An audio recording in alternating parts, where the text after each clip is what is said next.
Hey everybody, welcome back to the PFN Dallas Cowboys podcast. I'm Jess Navarez here with Dalton Miller after another week of NFL football has passed us by, come and gone. Dalton, how was your week since we last discussed anything Dallas Cowboys? But we're getting closer to Thanksgiving, so how are all the Thanksgiving preparations going on your end over there?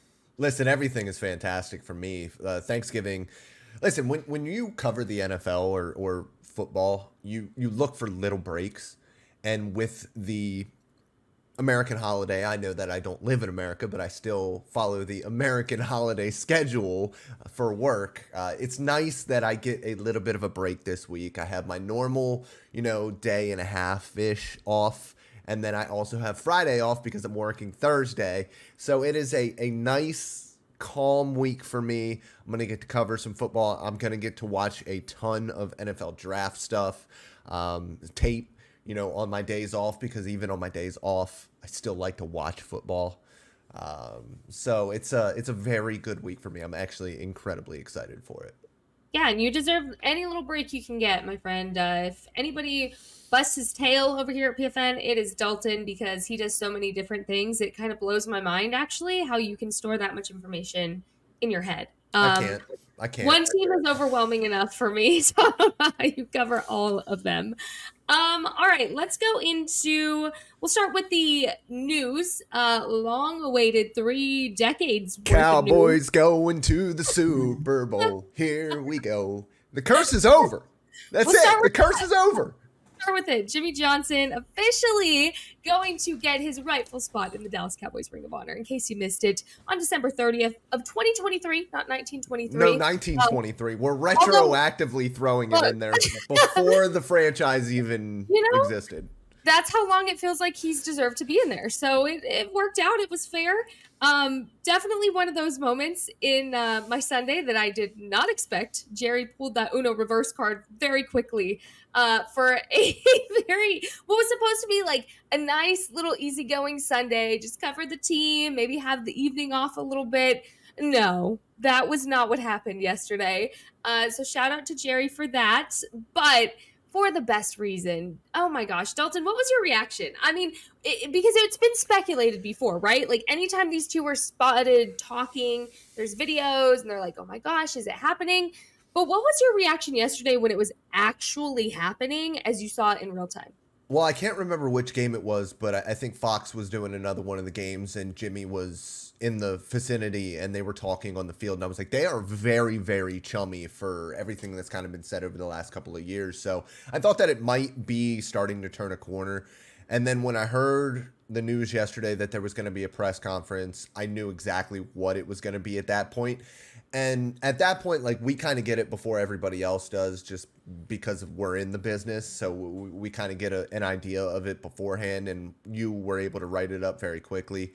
But I just went to the Discord right away and was like, guys, we did it. It finally happened. I was like, it's finally, the curse has been lifted. This is happening. And they were all like, no way, no way. And I was like, yeah, it is actually happening. They're going to have a press conference. The press conference was about as awkward as I thought it was going to be. But that's just kind of what happens when you put two guys who are over 65 behind microphones. And it's just very nice that it is over with and we don't have to talk about it anymore. Absolutely. And I mean, you're talking about an 80-year-old man going into this Ring of Honor that deserved to be in it long time ago. This whole thing with Jimmy Johnson is so interesting to me because obviously that wasn't my era of football. I was not born yet. So for me to grow up to hear about this nonstop for literally every year of my life up until this point should tell you what a long time coming this has been for Jimmy. And so I'm so excited for him. It was a very chaotic Sunday because of the announcement, but I'm very glad that it came down to the announcement finally just being made. And it was kind of full circle as I was writing that article, realizing that, do you remember, I think it was back in 2020 or 2021 when it was the Hall of Fame game, both Jimmy and Jerry were on the NFL broadcast pregame show talking about the not the Hall of Fame. I mean, they were there for the Hall of Fame game, but the Ring of Honor. And Jerry had said in that interview, you will be in the Ring of Honor one day. And since that point, that conversation has been nonstop because it was Yeah. already happening. But since that point, that was really the turning point. So I thought it was really interesting yesterday to hear Jerry talking about he's always been in it.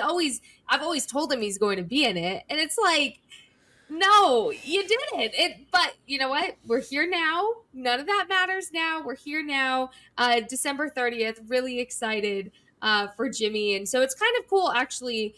This year, you get Demarcus Ware, and then now you get Jimmy Johnson all in the same year. So very good stuff there. And the curse is broken, as you said, Dalton. So I saw a tweet going around saying Rowdy needed to be next. Yes. And Wait, Rowdy. What about Rowdy?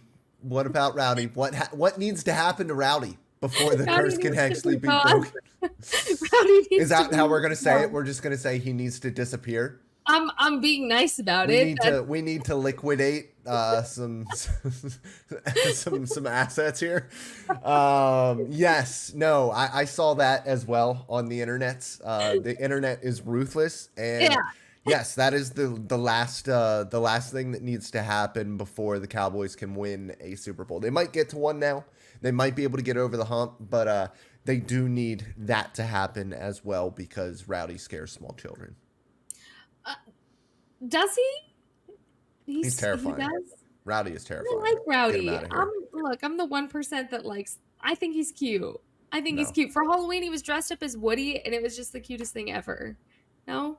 Okay. Look, it's fine. It's fine. I understand there's a very small number of us Rowdy stands that exist in the world, I but to think be you're the only fair, one.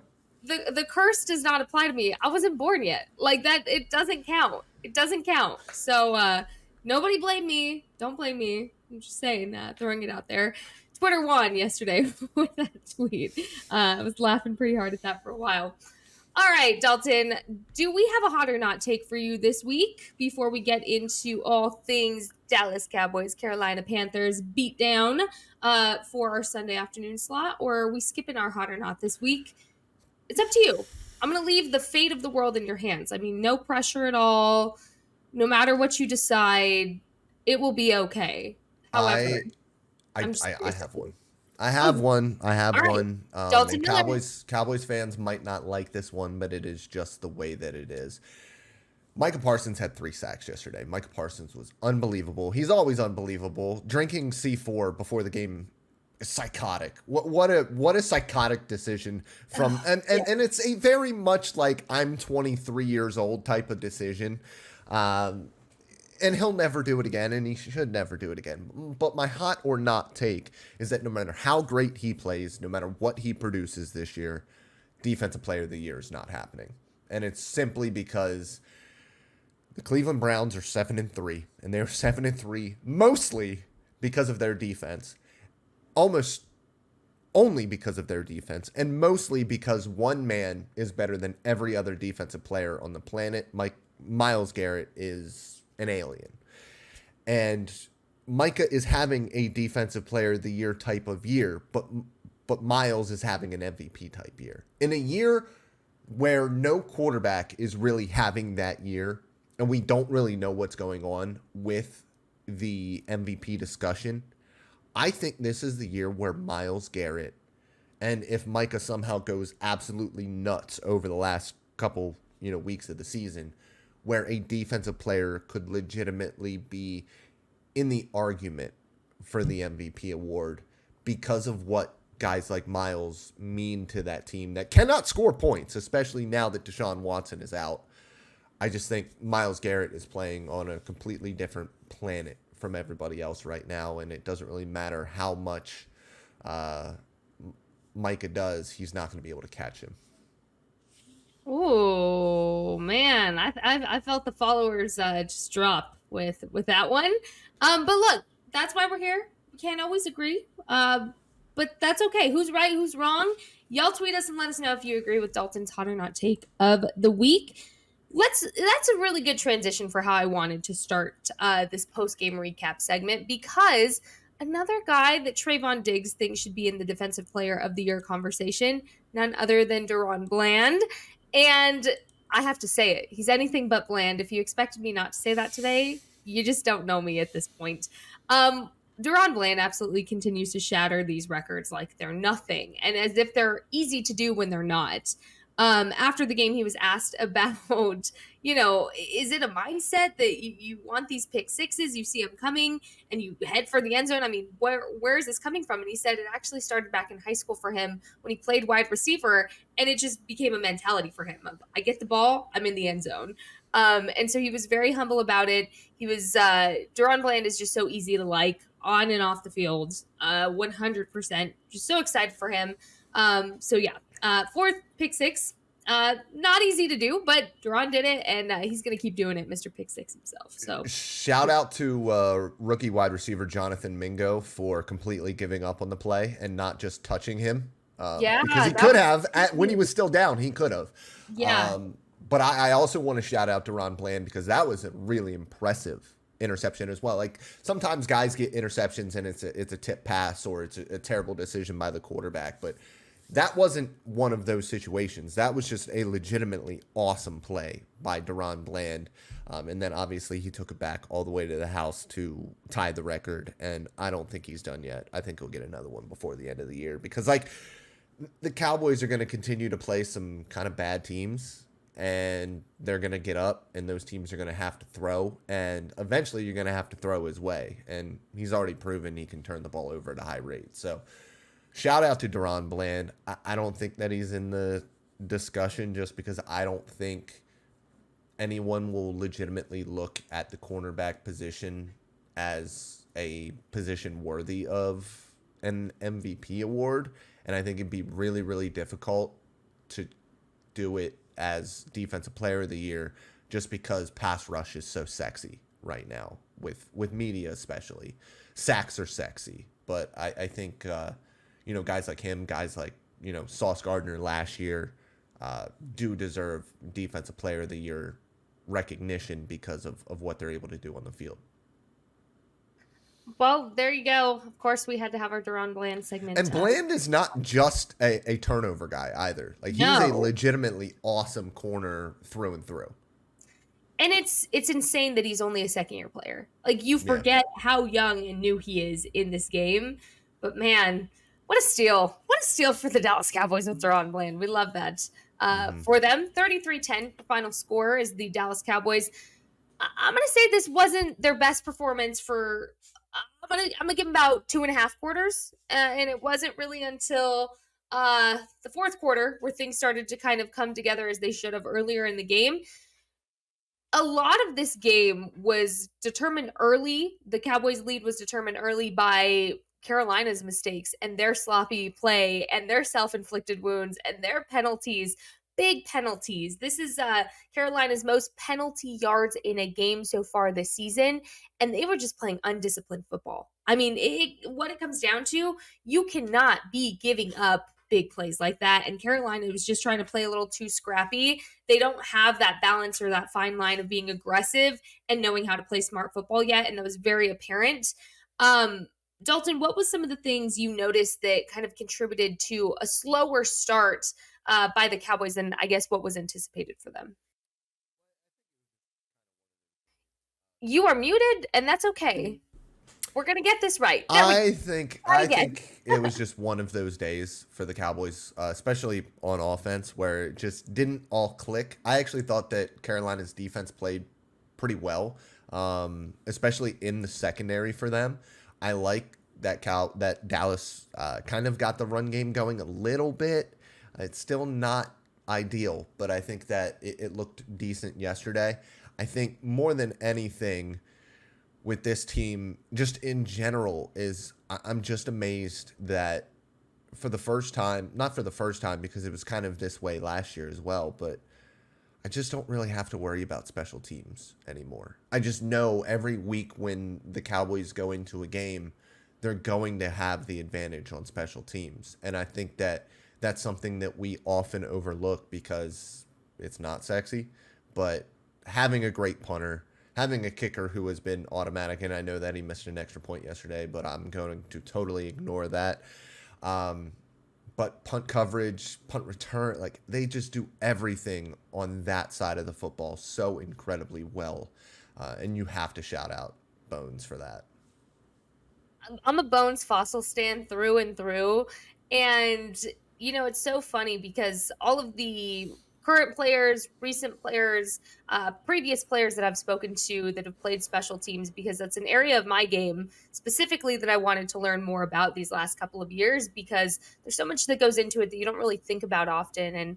And not one person has one bad thing to say about Bones Fossil. I mean, and that's hard to find in players and especially for coaches. But Bones is such a genuine, humble guy. You talk to him off the field, and you learn something every single time you talk to him. But it was pretty cool.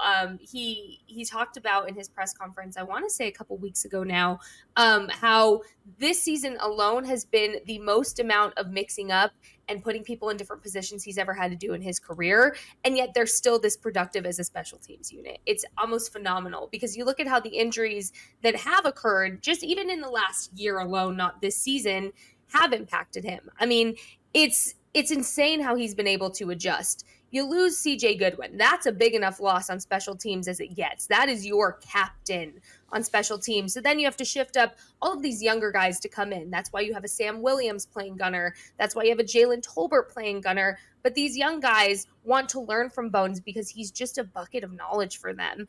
And if you notice, when these guys start to play on special teams a little bit more, not only does it light that fire for them, but it also makes them a little bit smarter on their, I guess, side of the ball that they want to play. So for Sam, he's being a little bit more productive now on that defensive end position. And then even look at Jalen Tolbert and how much he's been able to grow too, not just from the work he's done in this last year, but his work on special teams. So big shout out to Bones Fossil. I'm so glad you brought that up because, I love me some special teams and some Bones Fossil. So good stuff there.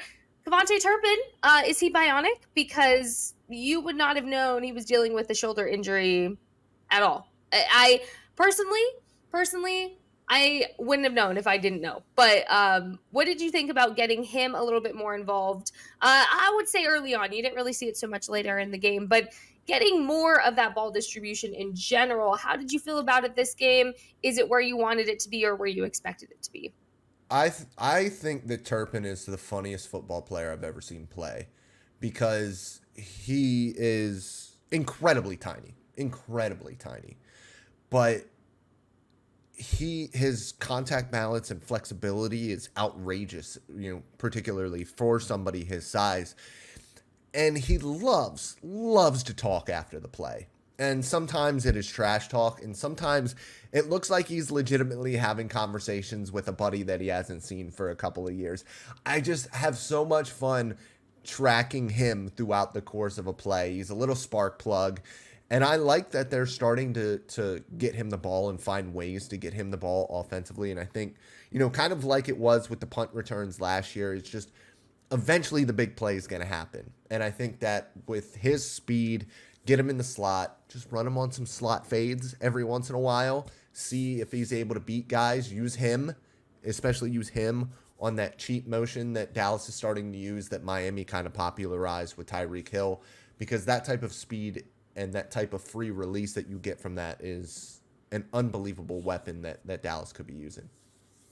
Absolutely. And I go back to this all the time. You're just seeing a healthy version of Cavante Turpin that's not so beat down from playing football for 2 years in a row. Yeah. This offseason really did him so much good in what he's been able to produce even now. And dealing with that shoulder injury, again, you wouldn't have known. You wouldn't have known this guy was out with the shoulder injury the week prior, but he really has become just a more mature version of himself this year. And I think that comes a lot from what I've talked to him about, at least, is when he was just set to special teams last year, it's kind of hard to stay in the game, especially if you're not getting the ball a lot. So for him, he was trying to make the big play happen. He was kind of chasing that big play to happen because that was the only opportunity he had. So this season, he said, I've gotten to take a step back and I've gotten to really just play my game. I haven't had to worry about making a big play happen because I know it's going to happen for me. I'm not forcing anything to happen. And I know I'm getting those opportunities on the offensive side of the ball. So I'm a little bit more locked in on my entire game. And I think you see that fierceness and that presence with him, especially like you're talking about after every play. And so to see him mature as this football player that he's becoming and this versatile asset for the Cowboys has just been absolutely phenomenal. And I think it's a great point, like talking about being locked in, especially because he was coming from a league where he was literally the MVP. Like he was getting the football and being a part of the offense. And so I do think that there was a little bit of, keeping in the game, especially when you were just in a special teams role when you were coming from being the MVP of an entire league. So I do think that that plays a big part in getting, into his role in the NFL level. Um, I think took a little bit of a transition period for him, and I do think that he looks a lot more comfortable this year in it. Oh, absolutely. Dak Prescott having himself another phenomenal game. And I say that because he continues to play at this elite level. It's so refreshing to just watch him and his footwork alone. Something Brian Schottenheimer prides himself on saying each and every week is, how Dak Prescott played, or any quarterback really, if you watch how their feet looked during the game and their footwork. And Dak just continually just looks so solid with what he's able to do with his foot, or his feet, his dropbacks, his mobility. I mean, it's absolutely insane how this man can play with pressure on him. It's insane. Dak Prescott had 189 passing yards, 2 touchdowns. He was 25 for 38 in attempts. Again, a bit of a slower day for the offense, but if that's still the numbers your quarterback's able to drop and your defense is doing what they need to and creating big plays, getting sacks, pick sixes, then again, you're kind of starting to play complementary football where the weight of the world isn't on Dak Prescott. And it shouldn't always be on Dak Prescott, because I think what you've seen the product of the last couple of weeks, why he's passing over 400 yards, well, because the defense wasn't creating those big plays and helping to play the complementary football that you're used to seeing them play. So I was relieved that Dak Prescott didn't have another 400-yard game, when really I just wanted him to sit in the fourth like we saw once again. Which, can we talk about how untypical this is, that you get a game so good I multiple think weeks in a row that your starters get to sit in the fourth quarter? I It's think this is insane. like the seventh time over the past couple of years that Dak sat out the fourth quarter, and that just doesn't happen at the NFL level. It's really hard with 53-man rosters and 46-man active rosters to actually have guys that are able to sit out fourth quarters, but it shows that, especially with Mike McCarthy, and it's something that I do give him a lot of credit for, is that this team knows how to handle their business against bad teams, and it's shown in how often he's been able to sit out in fourth quarters. And I do think, there's something to Dak Prescott and, not having a huge day on the stat sheet yesterday, that offense not looking quite as good. And I go to the Philadelphia Eagles, because every week Philadelphia is playing in these ugly games against like Washington, and they find ways to win even when one aspect or two aspects or three aspects of their football team are struggling. One thing is able to put them above.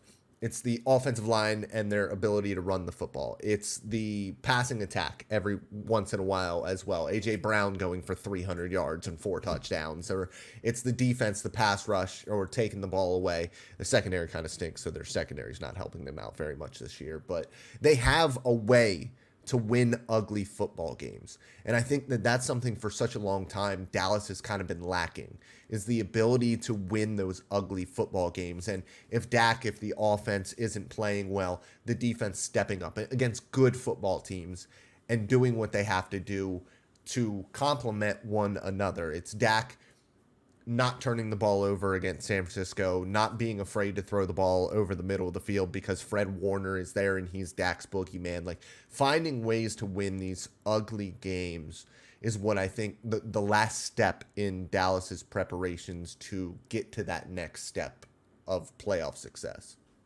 And you're heading into, we're almost done with November, which is crazy. So you're going into December football, which you hear that term thrown around a lot, but it actually just means everything of what you're talking about should come together at this point in the season. You are definitely what you are going into December.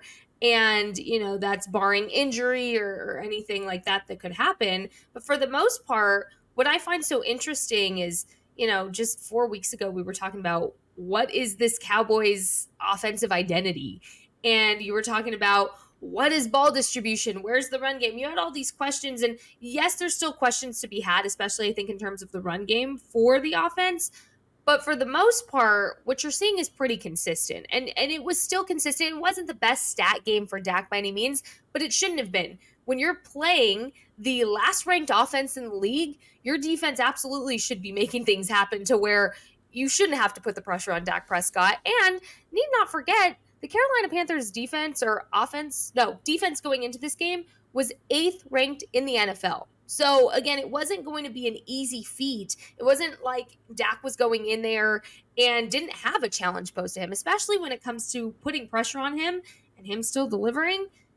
It's not like Carolina was not going to go in there and give this everything they had because they need momentum right now. When your head coach is taking over your play calling position, you need a momentum swing real quick or your season's pretty much tanked. They needed that win last night. And what better way to get your momentum if you say, hey, we just beat the Dallas Cowboys? Because you've seen it time and time again with any of these teams that go in there with a losing record or that are not the favorable opponents. You saw it with the Cardinals, you saw it with the Texans last year. So these teams, when they're playing desperate, they want to beat the Cowboys. Of all teams that they could pick, Cowboys and Eagles are probably your top two that they should be able to beat to get that momentum swing that they need to save their season. And so obviously they weren't able to do that, but they were giving it everything. And there was, I'm sure, I'm interested to talk to the coordinators and to Mike a little bit later about the unscouted looks that they were getting from the Cardinals, oh my goodness, from the Panthers, because that's something that you see too from teams like this, is they give the Cowboys a lot of unscouted looks because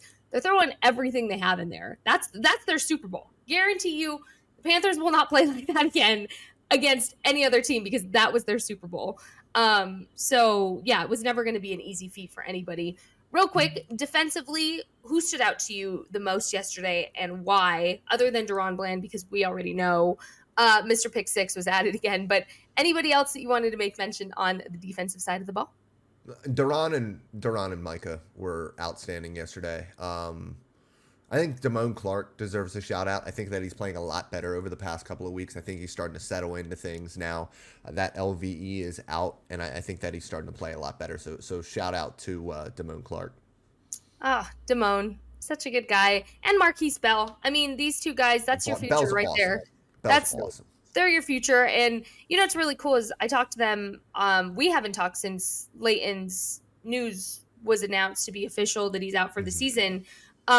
But in locker room, you know, right after the news broke the following day, we went in there and both Damone and Marquise were in there at the same time, which was it's rare, but it happened that day. So we were talking to them, and it was really cool because Damone talked about how Marquise, obviously being a former safety, is showing him a little bit more of how a safety sees the game so that Damone can get better at diagnosing and seeing things a little further back as opposed to just staying with what's in front of him alone. So he's trying to become more versatile and just expand his football knowledge, which I think is so cool. I think it's so cool, and it just makes him more of a dynamic threat. So big shout out to those guys because that's the future of your team, are those two guys right there, especially in a very thin linebacker room where it stands right now. Don't need it. All DQ needs is more safeties. More safeties. Let's put 5 safeties, 6 safeties on the field at one time. That's all he wants to do.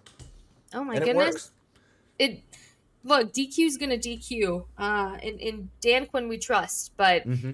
it's incredible to see kind of his type and how it's become just a versatile player.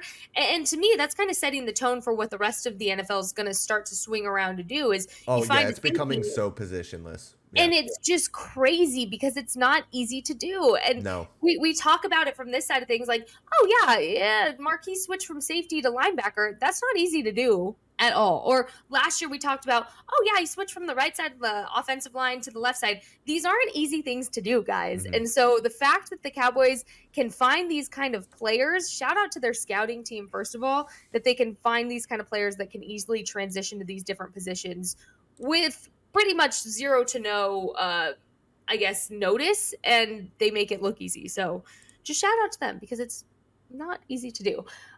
Real quick, your Dallas Cowboys play the Commanders on Thursday. So happy Thanksgiving week to everybody who celebrates.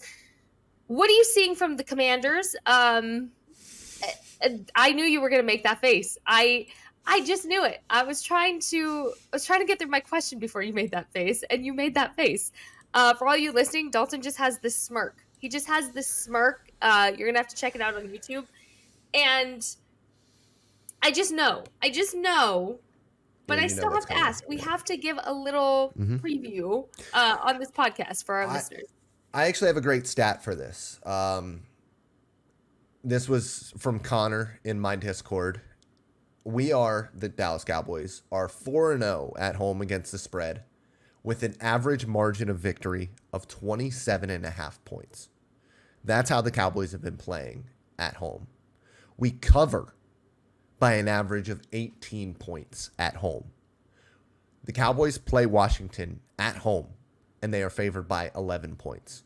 So that's the stat. Now let me get you into the matchup a little bit. It's going to be a bloodbath, another bloodbath, because Washington, before they traded away Chase Young and Montez Sweat, were struggling a little bit defensively, especially relative to their performance last year. Their defensive miscommunications on the back end are hilarious to watch. They allow big plays unlike any other team that I've seen in a long time, other than Denver's defense early this year. They stink on the back end, period. Cameron Curl is a great player. They have some talent, but as a cohesive unit, it's not there. And now they can't rush the passer. They can't threaten the passer. They can't even mildly disagree with the passer. It is bad. Deron Payne and Jonathan Allen are great players. They didn't have any depth whatsoever with Sweat and Chase on the football field. And without either of them, there is absolutely nothing to worry about on the edge, which means that Cowboys fans don't have to worry about Terrence Steele getting beat at right tackle this week. So it's going to be, or it should be, a very good offensive day for the Dallas Cowboys. They're unbelievable at home. Anyways, so I think it's going to be an even bigger blowout than this past week. And I think it's going to look a lot like the Giants game. The Giants, who just beat Washington, and this Washington team that just made Tommy DeVito look like an NFL quarterback. So that's what we're getting ready for. Is there going to be a big letdown like there was for the Arizona Cardinals game? I don't think so. I know that Seattle's coming up. Seattle's not playing very well. The Cowboys have the next 3 games at home at AT&T where they are awesome. I think we are going to be talking about Dallas after this 3-week stretch possibly being the best team in the NFL. Oh, that's good. See, I knew you had something to say about this matchup. You were very Mm-hmm. excited to talk about that. That was a great way to end that. But um is there any area of concern for you in this game for the Cowboys specifically that you need to make sure they I guess do or don't do in this game, because this could very well be another game where it's a should win, and I feel like we're tired of saying that, but at this point they should win any matchup because they are a good football team. They are a top team in this league. And I mean, to me, I'm looking at it, and I think the only thing that can get them off to a slow start is themselves again. Mm-hmm. I want to continue to see those quicker pace starts from the Cowboys, and that's your first possession. Please do not go 3 and out. Please do not go Yes. 3 and out. Please just get down the field and score a touchdown. Yeah. It's easier said than done. And the thing is, they're going to be at home, so they don't have to rely on the silent count. They didn't really have to do this in this matchup against the Panthers as well, but please just get off to a quicker start. I think as long as they can shore that up by the time these next 3-4 weeks roll around, I want to see that completely just diminished as a topic of conversation by the time they play the Eagles again, because that is what you need to prepare for really up until this point, is that Eagles game that's going to come sooner rather than later. So use these games to be able to shore up those things. The penalties, I think, were good. I don't think that was an issue, and that's more of a road issue for the Cowboys. Like you said, they're going to be at home, and 12 straight wins at AT&T Stadium. They could go for number 13 on Thursday, the longest consecutive streak in the NFL for home wins. You love to see it, Mm-hmm. but yeah, I think the Cowboys at this point, and this is going to go for any matchup, They just have to beat themselves. Just That's show it. up. They Yeah. just have to quick start, put points on the board, don't make Brandon Aubrey work, and you're good. Fire on all three cylinders, special teams, get good field position, score. Okay, please score, especially on the first possession. It drives me insane. And then the defense, create turnovers, big plays, keep them behind the sticks. It's really the same formula when you're playing teams like this, and you've played it for the past 3 weeks at this point. Yeah, Sam Howell loves to hold on to the football, and that offensive line is very good. So, Micah, if you're really, really, really trying to catch up with Miles for this Defensive Player of the Year award, this is a great week to kind of catch up a little bit. And I'm actually very excited about that wide receiving core because it's very talented. Terry McLaurin is very good. Curtis Samuel, Jahan Dotson is starting to come along a little bit as well. So they are talented, and Sam Howell, for all of his young quarterbacking issues, can absolutely spin it. That dude is awesome to watch.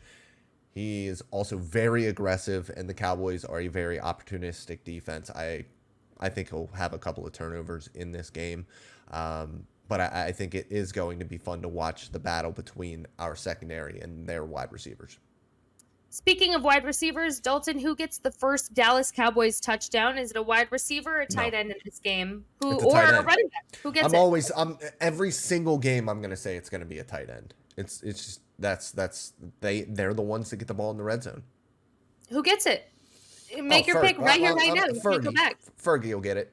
We're You're gonna go gotta go with Fergalicious. tight end one. Yeah, gotta go with tight end one. I'm gonna say I'm gonna give it to Brandon Cooks. Love Only that because, big yeah, like 70-yard touchdown yep, type deal. just Yeah. something really ridiculous in that first drive because that's how you set the tone, and that's what I want to see. So I'm just kind of trying to manifest it at this point.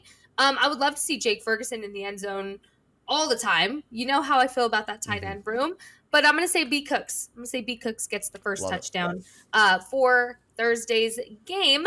Dalton, anything else you want to add in here before we let the people go and we break their hearts by having to say bye like we do each and every week? No, I'm done. It I'm cooked. I see what you did there. That's good. That was good. So you know what else is going to be cooked? The turkey on Thanksgiving, and hopefully the Washington Commanders by the Dallas Cowboys on Thursday. I said Sunday, You said guys. Thursday. I'm pretty sure I you said did. Thursday. Yeah, I'm I'm pretty sure pretty you sure I said said Thursday. Sunday. I don't think Regardless, so. you know what I meant. It is one of those weeks. It's a Monday, and it does not feel like a Monday. It feels like chaotic. But where can the people find you on Twitter, Dalton, if they want to go and tweet you any of their gym picks or any High School Musical lyrics? Dalton B. Miller is the spot. We love that. I'm Jess Navarez _ on Twitter. Y'all, thank you so much for listening. Have a safe and happy Thanksgiving if you choose to celebrate it. If not, have a happy and safe game day because we know you're going to celebrate that regardless. We appreciate you guys so much. We're so thankful for you always listening and supporting. Go leave us a review and all 5 stars with your rating. And yeah, we would just love that. Give us nice reviews. Say sweet things, not sweet nothings. Just, I don't know, throw in there how much you love Dalton's hot or not takes. Anything would be helpful. But thank you guys so much. We really appreciate it. Have a great week, and we will be back here next week. See you then.